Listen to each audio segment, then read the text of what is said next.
ये पैगाम है भारत के हर कंटेंट क्रिएटर के नाम। जय भीम बड़ा सीधा हंसी, Jai Bhim Jai Bhim app available on the Play Store and Apple App Store now. Baba Saheb doctor Bhimrao Ambedkar की 131वीं जो जयंती देश भर में मनाई गई, उसको राज्य सरकारों ने विशेष तौर पे मनाया।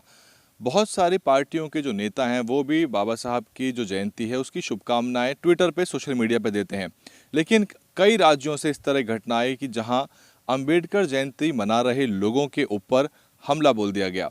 देश में जिस तरह का जो माहौल है, सांप्रदायिक जो तनाव की जो स्थिति है वो सबके सामने है। लेकिन ये खबर आई है राजस्थान से, जहां कांग्रेस की सरकार है।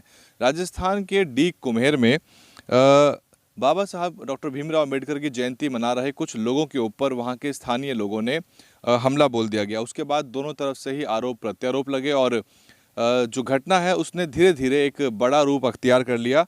लेकिन इस सब का नतीजा ये हुआ कि जो वहाँ डीग कुम्हेर के जो निवासी थे उस इलाके के, वहाँ पे उनको पलायन करना पड़ा। और लगातार ये वीडियो जो आप देख रहे हैं ये निकल के आई हैं और यहाँ पलायन करके 17 किलोमीटर चल के ये लोग कलेक्ट्रेट पहुँचे और कलेक्ट्रेट में इन्होंने अपना एक तरह से 4 घंटे तक पड़ाव डाला। इन लोगों का कहना ये है कि यहाँ पर अंबेडकर जयंती के ऊपर जो कार्यक्रम था उसके ऊपर पथराव किया गया है और ये लोग अपने बच्चों को, अपने भेड़ बकरियों को लेके एक लंबी यात्रा करके वहाँ से पलायन करके अपने घर बार छोड़ के चले गए।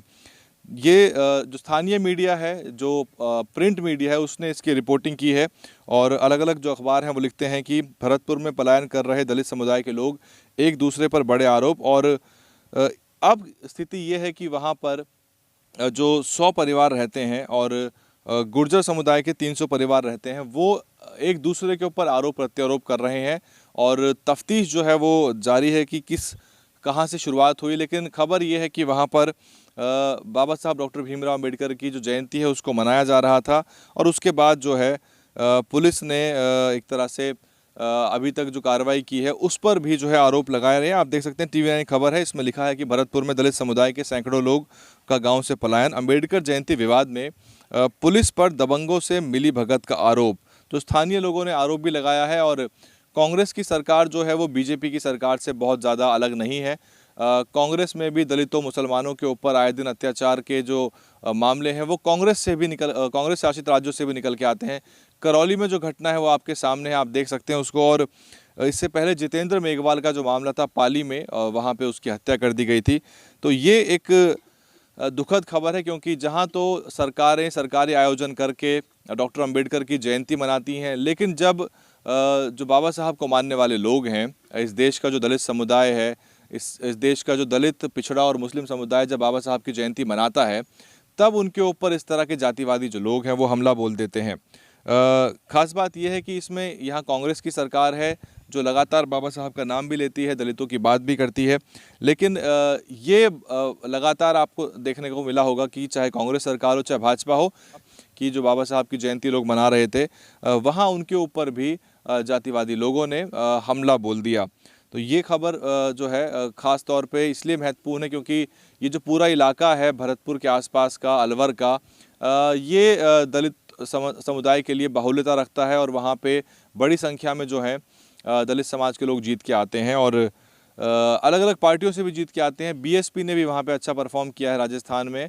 नदबई का क्षेत्र है, नगर विधानसभा है, तो इसमें क्या कुछ रुख रहेगा पूरे नेताओं का ये देखना होगा इस मुद्दे को किस तरह से वो उठाते हैं। लेकिन फ़िलहाल की खबर ये है। और जो अन्य न्यूज़ पोर्टल हैं वो लिखते हैं कि आपस में भिड़े गुर्जर और जाटा पक्ष, एक समुदाय ने गांव से किया पलायन। ABP न्यूज़ लिखता है कि राजस्थान के भरतपुर में दबंगों के डर से गांव से पलायन कर रहे दलित समुदाय के लोग। और पत्रिका ने लिखा है पलायन कर 17 किलोमीटर पैदल चल के कलेक्ट्रेट पहुंचे, 4 घंटे तक डाला पड़ाव। जबकि हिंदुस्तान ने लिखा है कि भरतपुर में पलायन कर रहे दलित समुदाय के लोग, एक दूसरे पे आरोप। बाद में तो एक दूसरे पर प्रत्यारोप लग ही जाते हैं और आमतौर पे दलित समुदाय पे जब अत्याचार होता है तो ये देखने में आया है कि क्रॉस FIR आमतौर पे हो जाया करती हैं कि वहाँ इससे पहले कि दलित समुदाय के लोग शिकायत दर्ज करा पाएँ, जो दूसरा पक्ष है वो शिकायत दर्ज करा देता है। इस तरह की चीज़ें आपने दिल्ली में भी देखी होंगी, जहाँ जहांगीरपुरी में अभी हाल ही में जो है सांप्रदायिक झड़प हो गई, उसमें भी FIR में केवल शुरुआत में एक ही पक्ष के जो लोग थे वही नामजद आरोपी थे। तो ये भारत की स्थिति है जहाँ पे जो संविधान के रचयिता हैं, जो इस आधुनिक भारत के एक तरह से सृष्टिकार हैं, जिन्होंने बहुत सारे संस्थानों का, आरबीआई, इलेक्शन कमीशन और बहुत सारे जो अधिकार हैं वो दिलवाए, बहुत एक तरह से बड़ा योगदान बाबा साहब का है। केवल दलितों के प्रति नहीं, भारत की महिलाओं के प्रति भी, अल्पसंख्यकों के प्रति भी, ओबीसी वर्ग के लोगों को जो अधिकार मिले हैं उसमें भी बाबा साहब का अहम योगदान है। लेकिन सवाल ये है कि अब इन लोगों के साथ खड़ा कौन होगा। कांग्रेस की सरकार है, कांग्रेस हमेशा कटघरे में रहती है, कांग्रेस को वोट मिल नहीं रहा है बहुत सारे राज्यों में। पंजाब से उनकी सरकार गई, आम आदमी पार्टी ने उनका वोट ले लिया। क्या आम आदमी पार्टी के नेता यहाँ खड़े होंगे? इस लड़ाई को लड़ेगा कौन? उनको हक अधिकार दिलाएगा कौन? ये सब देखना महत्वपूर्ण है। फिलहाल DNN हिंदी पे इतना ही। आप देख रहे थे DNN हिंदी, मैं हूँ वैभव कुमार। DNN हिंदी को सब्सक्राइब करने के लिए दबाएं लाल रंग का सब्सक्राइब बटन और घंटी का बटन दबाकर ऑल नोटिफिकेशन पर क्लिक करें। चैनल को जिंदा रखने के लिए नीले रंग का ज्वाइन बटन दबाकर चैनल को आर्थिक सहयोग करें।